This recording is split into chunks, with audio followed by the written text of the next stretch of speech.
नमस्कार मित्रांनो, टेक मराठीमध्ये आपलं स्वागत आहे। तर आपण आज बघूयात घरबसल्या मॅरेज सर्टिफिकेट कसं मिळवायचं। सर्वप्रथम तुम्हाला गुगलच्या सर्च बॉक्समध्ये आपले सरकार हे टाईप करून घ्यायचं आहे। तुम्हाला जी पहिलीच वेबसाईट भेटेल त्यावरती तुम्हाला क्लिक करायचं आहे। तुम्हाला हे असं पेज दिसेल। इथं तुमचा युजर नेम, पासवर्ड आणि जो कॅप्चा दिलेला आहे तो इथे खाली टाकून घ्या। त्यानंतर तुमचा जिल्हा निवडून घ्या आणि लॉग इन या बटनावरती तुम्ही क्लिक करा। आता तुम्हाला डाव्या साईडला ग्रामविकास आणि पंचायत राज विभाग हे असं काय दिसेल ते तुम्हाला शोधायचं आहे आणि त्यावरती क्लिक करून घ्यायचं आहे। क्लिक करून झाल्यावर तुम्हाला विवाह नोंद दाखला हे कुठेही शोधा आणि त्यावरती क्लिक करा आणि पुढे जा या ऑप्शनवरती तुम्हाला क्लिक करायचं आहे। चला, विवाह नोंद दाखल्यावरती आपण क्लिक केलं आहे, पुढे जावरती आपण क्लिक केले।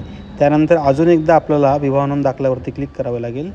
तुम्हाला इथे तुमची माहिती लिहायची, तुमचा जिल्हा, तुमचा तालुका, ग्रामपंचायत, पतीचे नाव, तुमचा विवाहाचा तारीख, त्यानंतर लग्न कुठं झालं, त्यानंतर तुमचं पतीचे आधार कार्ड, पत्नीचं नाव लिहायचं आहे आणि पत्नीचं आधार कार्ड नंबर टाकून समावेश करा यावरती तुम्हाला क्लिक करायचं आहे।